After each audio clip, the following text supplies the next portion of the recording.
How to pay Shopee SPayLater with GCash. So first of all, in your browser or your Shopee website, you'll have to go to your profile icon. So once you're in profile icon, you'll have to either get the app if you don't have. Inside this website, what you'll have to do is go to the option that reads bill section or pay with SPayLater or SPayLater or equivalent pay later bill later option. Now once you're there in the as pay later section, you can see the different of the bills or your outstanding bills which you'll have to pay.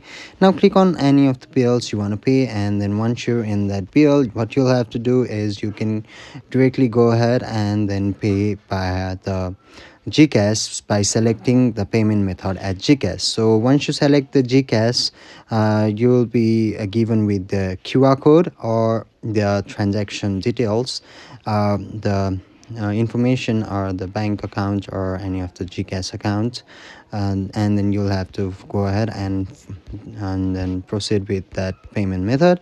And once you finish paying via GCash, you should get a confirmation email or confirmation text in both Shopee and GCash. And once you do that, your Shopee SPayLater bill may partially get restored or fully get deducted. So hopefully this video helps. Thank you.